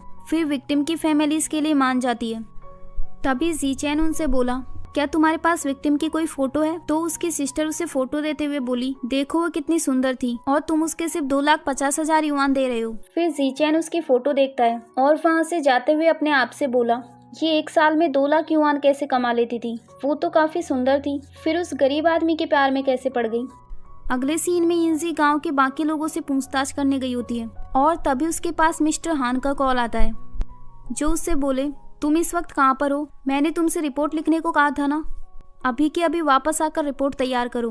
तो यिनज़ी बोली, मेरी इन्वेस्टिगेशन अभी कंप्लीट नहीं हुई है, इसीलिए अभी मैं ऑफिस नहीं आ सकती। तो मिस्टर हान गुस्से में बोले, अब तुम क्या इन्वेस्टिगेशन करना चाहती हो? 2 घंटे के अंदर वापस कंपनी आओ। तभी यिनज़ी उन पर चिल्लाते हुए बोली, आप मेरे सारे एफर्ट्स को बर्बाद क्यों करना चाहते हैं? मैं इन्वेस्टिगेशन पूरी होने से पहले वापस नहीं आऊंगी, आपको जो करना है कर लो। ये कहकर वो कॉल कट कर देती है। ये देखकर किन्सी उससे बोली, तुम्हारा तो बहुत बैड टेम्पर है, आज तक किसी की भी मिस्टर हान से इस तरह बात करने की हिम्मत नहीं हुई। तो यिनज़ी कहती है, वो भी मुझसे बहुत रूडली बात कर रहे थे और मैं उन पर कोई फाइनेंशियली डिपेंड नहीं हूँ। इसके बाद वो एक विलेजर के घर जाती है और जब वो उससे पूछताछ करती है तो विलेजर उसे बताता है कि उस दिन मैं एक इंस्ट्रूमेंट साउंड बजा रहा था और उसे सुनकर एक आदमी मेरे पास आया था जिसकी वाइफ गुस्से में होम टाउन आ गई थी और वो उसे ही वापस लेने आया था। उसकी इन सब बातों को यिनज़ी रिकॉर्ड कर लेती है। इसके बाद वो दोनों एविडेंस लेकर वहाँ से जा रही होती हैं। तभी यिनज़ी के पास प्रॉपर्टी डीलर का कॉल आता है जो उससे बोला, हमें आपके अपार्टमेंट के लिए बायर मिल गया है, तो आप कब तक वापस आ रही हैं? इस पर यिनज़ी बोली, क्या आप एक बार मेरी बायर से बात करा सकते हैं? इसके बाद वो बायर को फोन देता है। तभी यिनज़ी उसकी आवाज़ सुनकर बोली, आपकी आवाज़ तो मुझे सुनी हुई सी लगती है, क्या आप मिस्टर जोंग हैं? आपको याद है कुछ दिन पहले मैं आपकी कंपनी में आई थी? तभी मिस्टर जोंग बोले, क्या तुम अपना अपार्टमेंट बेचकर मुझे पैसे देने वाली हो? तो यिनज़ी कहती है, हाँ मैंने आपसे प्रॉमिस किया था तो उसे तो पूरा करना ही पड़ेगा। मैं अभी ट्रैफिक में फंसी हूँ तो आपको कुछ देर वेट करना होगा। फिर मिस्टर जोंग इसके लिए हाँ कह देते हैं। इसके बाद वो दोनों वहाँ से चली जाती हैं। इस एपिसोड के शुरुआत में हम देखते हैं कि मिस्टर हान एक एम्प्लॉय को डांट रहे होते हैं और तभी वहाँ किन्सी भी वापस आ जाती है। तो मिस्टर हान उससे गुस्से में बोले, तुम कहाँ गई थी? तुम्हारा और यिनज़ी का दिमाग खराब हो गया है क्या? अब तो तुम मेरी बात भी नहीं सुनती, जाके अब कोई और जॉब ढूंढ लो। तो किन्सी बोली, हमें एविडेंस मिल गया है, हमारे क्लाइंट ने कोई मर्डर नहीं किया। फिर मिस्टर हान उसे अपने साथ आने के लिए कहते हैं। अगले सीन में हम देखते हैं कि यिनज़ी मिस्टर जोंग से मिलने गई होती है और उससे बोली, मेरे घर का प्राइस लगभग 6.6 मिलियन युआन है, लेकिन मैं उसे आपको 6.4 मिलियन युआन में देने को तैयार हूँ। ये सुनकर मिस्टर जोंग बोले, तुम इतने पैसे कम क्यों कर रही हो? कहीं तुम्हारे घर में कोई गड़बड़ तो नहीं? इस पर येंजी बोली, नहीं, उसमें भूत नहीं रहते, वो कोई हॉन्टेड हाउस नहीं है, लेकिन उसमें मूव इन करना थोड़ा डिफिकल्ट हो सकता है क्योंकि उस घर में अभी मेरे इन लॉज रहते हैं। इस पर मिस्टर जोंग बोले, उन्हें निकालना मेरे लिए कोई बड़ी बात नहीं है। फिर येंजी बोली, मुझे आपसे एक और फेवर चाहिए, आप मुझे जो पैसे देंगे वो मुझे कैश में चाहिए। तो मिस्टर जोंग बोला, मैं इतना सारा कैश कहाँ से लाऊंगा? तो येंजी कहती है, आप इतना बड़ा बिजनेस करते हैं, इतना कैश लाना तो आपके लिए नॉर्मल बात है। हो सकता है मेरे हस्बैंड ने और किसी से भी पैसे उधार ले रखे हो, तो मुझे उन्हें भी पे करना होगा। फिर मिस्टर जोंग इसके लिए मान जाते हैं। इसके बाद येंजी बोली, जब आप मेरे इन लॉज को घर से बाहर निकालो तब उनके साथ ज्यादा रूडली बिहेव मत करना, आफ्टर ऑल वो एल्डर लोग हैं। तो मिस्टर जोंग बोले, तुम टेंशन मत लो, वो सब मैं इजीली हैंडल कर लूंगा। इसके बाद मिस्टर जोंग वो सारा कैश उसकी कार में रखवा देते हैं और येंजी से बोले, किसी को पता नहीं चलना चाहिए कि इन बैग्स में पैसे हैं और मैं तुम्हें घर के पूरे 6.6 मिलियन युआन दे रहा हूँ। अब से तुम मुझे अपना फ्रेंड समझो। इसके बाद वो उन पैसों को लेकर वहाँ से चली जाती है। अगले सीन में वो अपने पेरेंट्स के घर जाती है और उसके डैड उन बैग्स को अंदर रखाने में उसकी मदद कर रहे थे। तभी वो उससे बोले, ये बैग इतने भारी क्यों हैं? तो येंजी बोली, इनमें पैसे हैं, ल्यूमिंग इतनी बड़ी कंपनी चला रहा है तो उसे कभी कभी कैश की जरूरत पड़ती है। फिर उसके डैड कहते हैं, कहीं तुम कुछ इलीगल काम तो नहीं कर रही? तो येंजी बोली, डैड मैं आपकी डॉटर हूँ, आपको लगता है मैं कोई इलीगल काम कर सकती? मैंने ये सूटकेस आपके बेड के नीचे रख दिए हैं, जब क्लीनर यहाँ काम करने आए तो उसे बेड के नीचे साफ करने से मना कर देना। तभी उसके डैड वहाँ पर एक बॉक्स लेकर आते हैं जिसमें काफी सारी बुक्स रखी हुई थी और वो उससे बोले, तुम इन बुक्स को भी बेड के नीचे रख दो ताकि क्लीनर को कोई शक ना हो। फिर वो पैसों की साइड में काफी सारी बुक्स रख देते हैं। वहीं दूसरी ओर येंजी की मॉम हाउसकीपर से बोली, तुम्हारा नाम लियांग है ना, और तुम अभी येंजी के घर पर काम करती हो? इस पर लियांग बोली, हाँ, क्योंकि वो घर पर अकेली रहती है ना, इसीलिए उन्होंने कंपनी के लिए मुझे अपने साथ रखा है। ये सुनकर येंजी की मॉम बोली, वो अकेले रहती है तो फिर ल्यूमिंग कहाँ पर है?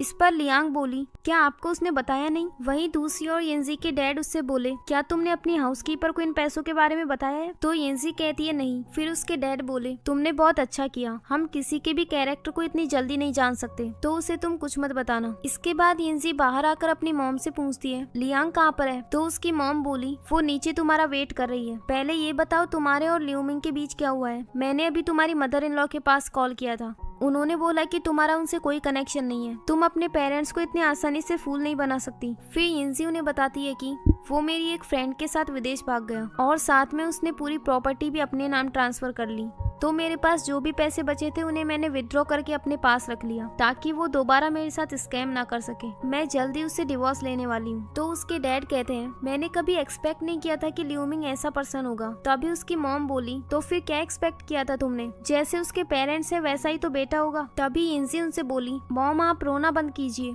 मैं ऑलरेडी उससे मूव ऑन कर चुकी हूँ, अब आप उसका और उसकी फैमिली का नाम दोबारा मेरे सामने मत लेना। इसके बाद वो लिंजी को सी ऑफ करने आते हैं।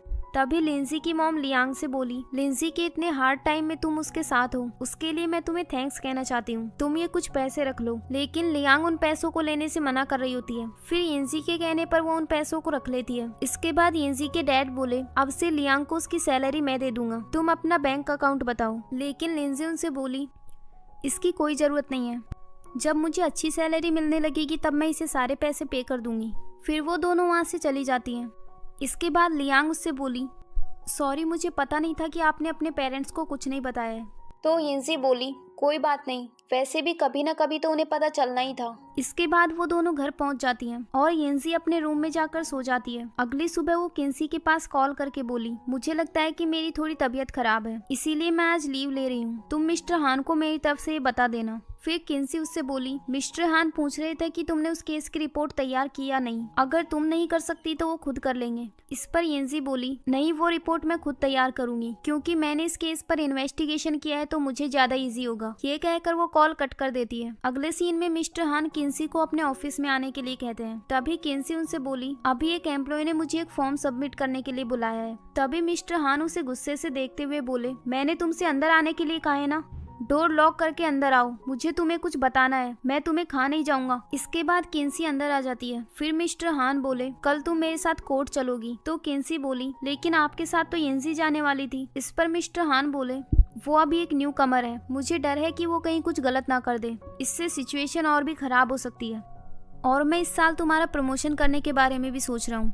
मैं ये बात येंजी को कैसे एक्सप्लेन करूंगी, उसे मुझे एडवांस में बताना होगा। लेकिन मिस्टर हान बोले उसे बताने की कोई जरूरत नहीं है, वो अभी बीमार है, इसलिए मैं उसे कुछ दिन का ऑफ दे रहा हूँ। और कल तुम कोर्ट के ट्रायल के लिए मीडिया को भी इन्फॉर्म कर देना, क्योंकि मुझे पैसों से ज्यादा रेपुटेशन चाहिए। इसके बाद किन्सी येंजी के पास कॉल करती है, लेकिन येंजी उसका कॉल नहीं उठा रही थी क्योंकि वो अभी सोई हुई थी और वो सोते हुए एक ड्रीम देख रही थी जिसमें एक लड़की उसके हस्बैंड के साथ भाग रही थी और वो लड़की उसकी फ्रेंड वैनली थी। तभी अचानक से येंजी की नींद खुल जाती है और वो देखती है कि तब तक रात हो चुकी थी। उसने अभी तक केस की रिपोर्ट तैयार नहीं की थी। फिर वो रात भर जागकर रिपोर्ट तैयार कर लेती है और उसे मिस्टर हान के पास सेंड कर देती है। अगली सुबह वो अच्छे से तैयार होकर ऑफिस के लिए जा रही होती है। वो अपने फर्स्ट क्लाइंट को इंसाफ दिलाने के लिए बहुत खुश थी। जाते हुए वो लियांग से बोली, आज जब मैं कोर्ट से वापस आऊँ तब से तुम मुझे लॉयर येंजी कहकर बुलाओगी। इसके बाद वो कंपनी में चली जाती है और वो देखती है कि मिस्टर हान अपने ऑफिस में नहीं थे। इसके बाद एक एम्प्लॉय उससे बोला,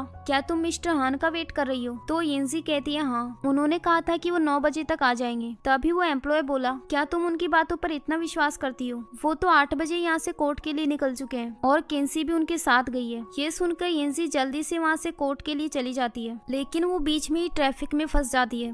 वहीं दूसरी ओर कोर्ट में ट्रायल शुरू हो गया था। काफी देर बाद येंजी भी वहाँ पर पहुँच जाती है और वो देखती है कि वहाँ उसकी जगह पर किन्सी बैठी हुई थी, जिससे उसे काफी बुरा लगता है। इसके बाद वहाँ विटनेस को बुलाया जाता है, जो कोर्ट में बताता है कि उस दिन मेरा ट्रक खराब हो गया था। उस दिन वो आदमी वहाँ से गुजर रहा था तो मैंने उससे हेल्प मांगी थी। फिर हम दोनों ने साथ में बैठकर सिगरेट भी पी थी। उसके इस स्टेटमेंट से ये साबित हो जाता है कि उस दिन उनका क्लाइंट क्राइम सीन पर नहीं था। फिर जज उस केस के लिए अगले ट्रायल तक वेट करने को कहता है। इसके बाद वो लोग बाहर आ जाते हैं। फिर जीचेन बाहर आकर येंजी को कॉन्ग्रेचुलेट करने लगता है। तभी येंजी उससे बोली, तुम तो पैसे काउंट करने में बिजी होगे ना, बताओ मिल गए तुम्हें तुम्हारे 5 लाख युआन। तुम्हें ऐसी ट्रिक्स यूज करके पैसे कमाते हुए शर्म नहीं आती? तभी जीचेन उससे बोला, मिस्टर हान ने तुम्हें केस से निकाल दिया, तुम इस बात का गुस्सा मुझ पर क्यों निकाल रही हो? तभी येंजी बोली, मुझे तुम जैसे लालची इंसान से कोई बात नहीं करनी। तो जीचेन बोला, तुम मुझसे ऐसे क्यों बात कर रही हो? तुम्हें गुस्सा करना है तो मिस्टर हान पर करो। ये कहकर वो वहाँ से चला गया। इसके बाद जब मिस्टर हान कोर्ट से बाहर आते हैं तो मीडिया उनका इंटरव्यू लेने लगती है और येंजी दूर खड़े होकर उन्हें देख रही होती है। तभी किन्सी उसके पास जाती है तो येंजी बोली, मेरे कॉम्प्लीमेंट्स लेने में तुम्हें मजा आ रहा होगा ना, तुम बहुत शेमलेस हो। इस पर किन्सी बोली, मैं तुम्हारे कोई कॉम्प्लीमेंट्स नहीं ले रही, मैंने इस केस में तुमसे ज्यादा कंट्रीब्यूट किया था और मिस्टर हान ने मुझे इस केस का लॉयर बनाया है।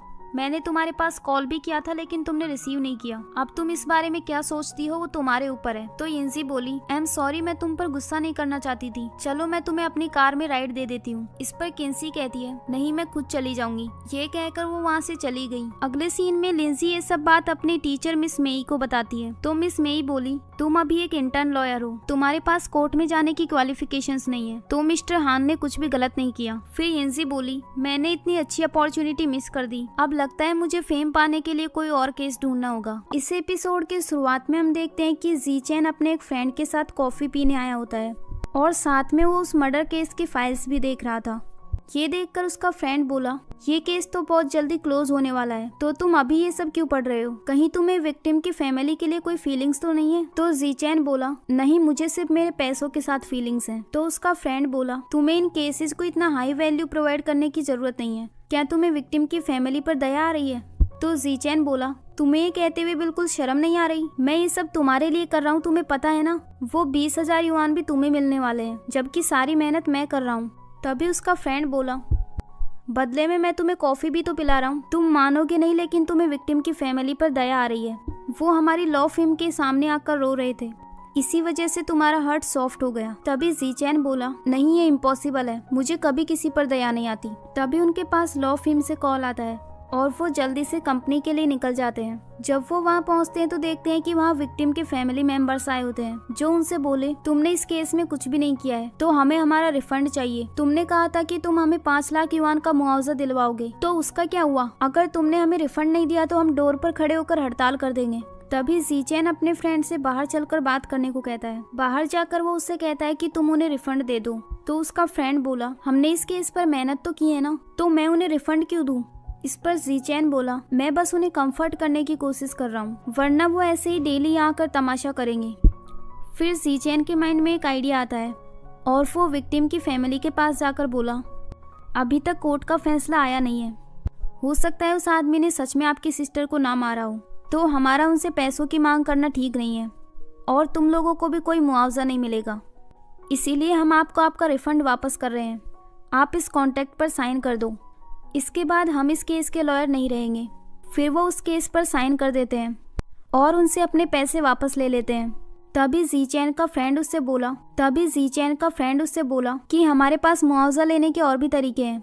इस पर जीचैन बोला, नहीं, इन लोगों को अब हम पर विश्वास नहीं है और मैं कोई पुलिस तो हूँ नहीं जो मेरे पास और भी सॉल्यूशंस होंगे, अब हमने इनके साथ कॉन्ट्रैक्ट भी खत्म कर दिया है। तभी उसका फ्रेंड बोला, अगर तुम इन्हें नहीं बता सकते तो मैं बता देता हूँ। फिर वो उन लोगों से बोला, हमारा ये प्लान था कि हम एक लॉयर को पुलिस के साथ भेजेंगे और वो उस इंसान को ढूंढेंगे जिसने सच में तुम्हारी सिस्टर को मारा था, फिर तुम लोग उससे 5 लाख का मुआवजा ले सकते हो। ये सुनते ही वो आदमी उनके पैसे वापस कर देता है और बोला, ये आपकी फीस है, मैं इसे वापस कैसे ले सकता हूँ, आप लोग असली मर्डरर को जल्द से जल्द ढूंढ लीजिए ताकि हम उनसे मुआवजा ले सके। लेकिन जीचैन बोला, अब मैं ये पैसे एक्सेप्ट नहीं करूंगा, वैसे भी हम कॉन्ट्रैक्ट टर्मिनेट कर चुके हैं। लेकिन वो लोग उसे जबरदस्ती पैसे वापस दे देते हैं और उस केस को कंटिन्यू करने को कहते हैं। उन लोगों के जाने के बाद जीचैन अपने फ्रेंड से बोला, तुम तो एक्टिंग के बादशाह हो, लगता है फ्यूचर में मुझे भी तुमसे सीखनी पड़ेगी। अगले सीन में हम हाउसकीपर को देखते हैं जिसके पास यिनजी का कॉल आता है, जो उससे बोली, मैंने अपने इन लॉज वाले घर को बेच दिया है, तो हो सकता है वो हमारे घर आकर तमाशा करे, इसीलिए मैं तुम्हें कुछ दिन की लीव दे रही हूँ, तुम अपने घर चली जाओ। तो हाउसकीपर बोली, नहीं, मैं तुम्हारे साथ ही रुकती हूँ, तुम उन्हें अकेले हैंडल नहीं कर पाओगी। तो यिनजी बोली, मैं नहीं चाहती कि वो लोग दोबारा आकर तुम्हें बुली करे, मैं तुम्हें कुछ पैसे दे रही हूँ, तुम घर जाकर रेस्ट करना। फिर हाउसकीपर इसके लिए हाँ कह देती है। अगले सीन में मिस्टर झोंग यिनजी के इन लॉज के घर चला जाता है और उनसे बोला, यिनजी ने ये घर मुझे बेच दिया है, तो आज से ये मेरा घर है। ये कहकर वो वहाँ से उनका सामान निकलवाने लगता है। अगले सीन में हम देखते हैं कि मिस्टर हान सबको अपना अपना केस बांट रहे होते हैं। किन्सी भी बार बार हाथ खड़ा करती है लेकिन उसे वो कोई केस नहीं देते। इसके बाद यिनजी की मदर इन लॉ उसके पास कॉल करती है और उससे बोली, तुम इस घर को कैसे बेच सकती हो, तुम्हारे पास इसे बेचने का कोई अधिकार नहीं है। तो यिनजी बोली, आपका बेटा इतना घटिया काम कर सकता है तो मैं अपने ही घर को क्यों नहीं बेच सकती, आपके बेटे ने इतने सारे प्राइवेट लोन ले रखे हैं तो मैं ये घर बेचकर सिर्फ वो पैसे चुका रही हूँ। इस पर उसकी मदर इन लॉ बोली, तुमने हमें पहले क्यों नहीं बताया कि तुम घर को बेचने वाली हो, अब हम कहाँ जाएंगे। तो यिनजी बोली, जहाँ जाना है जाओ या अपने बेटे को ढूंढ लो, मुझसे बात करने का कोई फायदा नहीं है, वैसे भी आप मुझसे सारे कनेक्शंस खत्म कर चुकी हो, तो मुझे दोबारा कॉल करके परेशान मत करना। ये कहकर वो कॉल कट कर देती है। फिर वो उसके नंबर चुड़ैल के नाम से सेव कर लेती है। अगले सीन में मिस्टर हान यिनजी से कहते हैं, तुमने उस मर्डर केस में काफी अच्छी परफॉर्मेंस दी और अब मैं तुम्हें एक रिवॉर्ड देने वाला हूँ, मैं तुम्हें एक नया केस और साथ में बोनस भी दे रहा हूँ। यिनजी इसके लिए उन्हें थैंक्स कहती है। फिर मिस्टर हान बोले, जब तुम्हारी इंटर्नशिप खत्म हो जाएगी तब मैं तुम्हें काफी अच्छे ऑफर्स दिलवाऊंगा। तो यिनजी बोली, आप अपना प्रॉमिस याद रखना, जब भी कोई अपॉर्चुनिटी आए तो सबसे पहले आप मेरे बारे में सोचना, क्योंकि मैंने अभी आपकी बात रिकॉर्ड कर ली है। तो मिस्टर हान बोले, इसकी क्या जरूरत थी। इस पर यिनजी कहती है, मैं बस मजाक कर रही हूँ, मैं आपका प्रॉमिस याद रखूंगी। इसके बाद मिस्टर हान बोले, भले ही तुम अब उस मर्डर केस की इंचार्ज नहीं हो, लेकिन रिजल्ट के टाइम तुम भी कोर्ट में प्रेजेंट रहना, उसके बाद मैं तुम सबको एक डिनर ट्रीट दूंगा। लेकिन यिनजी बोली, आई एम सॉरी पर मुझे आज रात के लिए लीव लेनी पड़ेगी क्योंकि मुझे कुछ काम है। ये सुनकर मिस्टर हान बोले, कहीं तुम मुझसे नाराज तो नहीं हो। यिनजी बोली, नहीं, मुझ में इतनी हिम्मत कहाँ है, मुझे बस एक क्लाइंट से मिलने जाना है। वहीं दूसरी ओर यिनजी की मदर इन लॉ उस घर से जाने के लिए तैयार नहीं थी। वो उन लोगों से बोली, तुम में हिम्मत है तो मुझे इस घर से निकाल कर दिखाओ। ये सुनकर मिस्टर झोंग बोला, ये ओल्ड लेडी बहुत जिद्दी है, मैं आपको इस चेयर के साथ ही उठाकर बाहर निकलवा सकता हूँ। फिर वो अपने कुछ आदमी बुलाता है जो उसको चेयर के साथ ही उठाकर बाहर निकालने लगते हैं। तभी उसका हस्बैंड बोला, ठीक है, हम यहाँ से जा रहे हैं। ये सुनकर वो उसे नीचे रख देते हैं। अगले सीन में कोर्ट का सेकंड ट्रायल हो रहा होता है, जहाँ जज उन्हें फैसला सुनाते हैं कि वो आदमी इनोसेंट है, उसने अपनी मिस्ट्रेस को नहीं मारा, अब उसे कोई मुआवजा देने की भी जरूरत नहीं है। ये देखकर वो सब बहुत खुश हो जाते हैं। इसके बाद यिनजी जब कोर्ट से बाहर आती है तो जीचैन उसे रोककर कॉन्ग्रेचुलेट करता है और उससे बोला, इस केस के सारे एविडेंस तुमने ढूंढे हैं, चलो मैं तुम्हें किसी से इंट्रोड्यूस करवाता हूँ। ये मेरा फ्रेंड शाओ फेंग है जो कि एक लॉयर है, हम तुम्हें अप्रिसिएट करना चाहते हैं, हर लॉयर को तुम्हारी तरह होना चाहिए। तभी यिनजी बोली, क्या तुम्हें कुछ चाहिए। जीचैन कहता है, हाँ, अगर उस आदमी ने अपनी मिस्ट्रेस को नहीं मारा तो फिर किसने मारा होगा। यिनजी बोली, मेरा इससे कोई लेना देना नहीं है। तभी जीचैन बोला, हम सब एक ही केस के लॉयर्स हैं, तो हमारा ये फर्ज है कि हम विक्टिम को इंसाफ दिलाएं। ये है वो लड़की जिसका मर्डर हुआ है, इसका नाम एलिन है। है, देखो ये कितनी सुंदर थी, हर किसी को इस पर दया आ सकती है, फिर किसी ने इसे क्यों मारा होगा। तभी यिनज़ी बोली, दया तो तुमने भी नहीं की उस पुअर फैमिली पर, तुम उनसे पैसे लेना चाहते थे। तो ज़ीचैन बोला, वो लोग इतने भी गरीब नहीं थे। एलिन 1 साल के 2 लाख युआन कमाती थी, जबकि वो सिर्फ एक वेटर थी, और हम चाहते हैं कि इस मिस्ट्री को पता लगाने में तुम हमारी हेल्प करो। लेकिन यिनज़ी उनकी हेल्प करने से मना कर देती है और फिर वहाँ से चली जाती है। अगले सीन में यिनज़ी अपने घर पर कॉफी पी रही होती है, तभी उसके घर का डोर नॉक होता है, जहाँ उसके इन-लॉज आए हुए थे। उसकी मदर इन लॉ बोली, तुम हमारे साथ ऐसा कैसे कर सकती हो, वो हमारा घर था। इस पर यिनज़ी बोली, वो घर शादी से पहले मेरे पेरेंट्स ने मेरे लिए खरीदा था, तो मुझे उसे बेचने का पूरा अधिकार है। तभी उसकी मदर इन लॉ बोली, लेकिन ये घर तो मेरे बेटे ने खरीदा था ना, तो हम यहाँ रह सकते हैं। इस पर यिनज़ी बोली, ये घर मेरा और लियू मिंग का है, लेकिन वो मेरी बाकी सारी प्रॉपर्टी लेकर भाग गया, इसीलिए अब इस घर पर सिर्फ मेरा अधिकार है। और अगर आपने यहाँ कोई सीन क्रिएट करने की कोशिश की तो मैं यहाँ चिल्ला चिल्ला कर सबको बुला लूंगी और उन्हें बता दूंगी कि आपने और आपके बेटे ने मेरे साथ क्या किया है। तभी उसके फादर इन लॉ काफी सैड होकर बोले, प्लीज हमें माफ कर दो, हमारे पास रहने के लिए अभी कोई घर नहीं है और तुम्हारा अभी डिवोर्स भी नहीं हुआ है, तो हम अभी एक फैमिली हैं। ये सुनकर यिनज़ी बोली, ओ अब आपको याद आ गया कि हम एक फैमिली हैं। जब आप मुझे हर्ट कर रहे थे तब आपने ये क्यों नहीं सोचा, मैंने आपका क्या बिगाड़ा था जो आपने मुझे ऐसे ट्रीट किया। बाय द वे पास में एक होटल है, मैंने उसमें आपका 3 दिन का रेंट पे कर दिया है। 3 दिन के बाद आपको जहाँ जाना है जाओ। अगर आप इस प्रॉब्लम को सॉल्व करना चाहते हैं तो लियू मिंग से कहो कि वो यहाँ आकर मुझसे बात करे। तभी उसके फादर इन लॉ बोले, लियू मिंग जल्द से जल्द तुमसे डिवोर्स लेना चाहता है, वो लड़की उसे शादी के लिए फोर्स कर रही है, क्योंकि जब वो यहाँ से गई थी तब वो प्रेग्नेंट थी। ये सुनकर यिनज़ी बहुत ज्यादा सैड हो जाती है और वो डोर लॉक करके रोने लगती है। अगले सीन में यिनज़ी के पास मिस्टर जोंग का कॉल आता है, जो उसे बताते हैं कि तुम्हारे हस्बैंड ने मेरे अलावा 4 और कंपनी से लोन ले रखा है, जो लगभग 6 मिलियन युआन से भी ज्यादा है। ये सुनकर यिनज़ी को बहुत बड़ा शॉक लगता है और वो उसे कोई रिप्लाई नहीं देती। अगले सीन में मिस्टर हान अपने सभी एम्प्लॉयज को डिनर ट्रीट दे रहे थे और सब लोग किन्सी को बहुत ज्यादा अप्रिसिएट कर रहे थे। तभी किन्सी बोली, ये सब कुछ सिर्फ मैंने नहीं किया, यिनज़ी ने भी वो एविडेंस ढूंढने में बहुत ज्यादा हार्ड वर्क किया था और ये बात मिस्टर हान भी जानते हैं। तभी मिस्टर हान बोले, हाँ उसने काफी अच्छी परफॉर्मेंस दी, लेकिन ज्यादातर एविडेंस तुमने ढूंढे थे। तभी यिनज़ी भी वहाँ पर आ जाती है और वहीं दूसरी ओर किन्सी के सभी एम्प्लॉयज उसे मिस्टर हान के साथ चेयर्स करने के लिए कहते हैं। तभी उसका एक कलीग बोला, किन्सी तुम कितनी अनसिंसियर हो, तुम्हें कम से कम मिस्टर हान के साथ एक लव शॉट तो लेना चाहिए। फिर जब सब लोग उन्हें फोर्स करते हैं तो वो दोनों लव शॉट ले लेते हैं। इसके बाद मिस्टर हान बोले, भले ही तुमने इस केस में काफ़ी अच्छा काम किया है, लेकिन अभी तुम्हारा प्रमोशन नहीं हो सकता, वो तुम्हारे नेक्स्ट केस पर डिपेंड करता है। वहीं यिनज़ी भी ये सब बातें सुन रही होती है। फिर सब लोग उन्हें दोबारा से लव शॉट लेने के लिए कहते हैं, लेकिन तभी बीच में यिनज़ी आ जाती है और फिर वो मिस्टर हान से कहती है, अभी आप कह रहे थे कि किन्सी ने इस केस में बहुत अच्छा कंट्रीब्यूट किया, लेकिन शायद आप भूल गए, आपने मुझसे भी प्रॉमिस किया था कि कोई अपॉर्चुनिटी होगी तो सबसे पहले आप मुझे देंगे। फिर वो उन लोगों से बोली, तुम लोग अभी लव शॉट लेने के लिए कह रहे थे ना, चलो मैं किन्सी के साथ लव शॉट लेती हूँ। फिर वो उस लड़के के ऊपर वाइन फेंक देती है जो बार बार लव शॉट लेने के लिए बोल रहा था। थोड़ी वाइन किन्सी के ऊपर भी गिर गई थी, तो यिनज़ी उसे साफ करने के बहाने से वॉशरूम ले जाती है। बाहर आकर किन्सी बोली, मुझे वहाँ से बाहर निकालने के लिए थैंक्स। तो यिनज़ी कहती है, मेरा मन तो कर रहा था कि उस वाइन को मिस्टर हान के फेस पर फेंक दूं।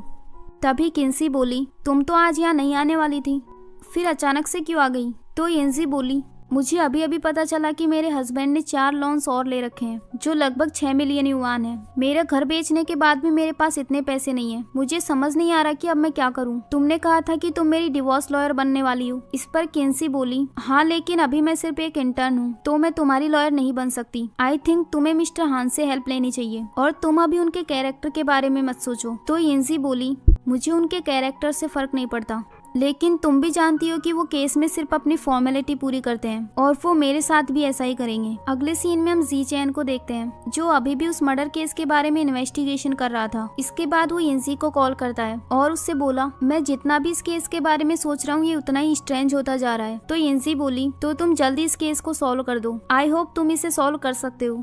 ये कहकर वो कॉल कट कर देती है। फिर वो किंसी से बोली, इसने मुझसे असली मर्डरर को ढूंढने में हेल्प करने को कहा था। इसे लगता है कि मुझे इसकी प्लानिंग के बारे में कुछ पता नहीं है। ये असली मर्डरर को ढूंढकर उसे 5 लाख युआन का मुआवजा लेना चाहता है और अगर वो मर्डरर रिच हुआ तो और भी ज्यादा पैसे लेगा। तभी किंसी उससे बोली, तुम उसके बारे में कुछ ज्यादा ही गलत सोच रही हो। उसने अपने पिछले केसेज में काफी अच्छा काम किया है। उसे इस तरीके से पैसे कमाने की कोई जरूरत नहीं है। इसी के साथ ही ये एपिसोड यहीं एंड हो जाता है। नेक्स्ट एपिसोड देखने के लिए इस चैनल को सब्सक्राइब कर लीजिए। Thanks for watching.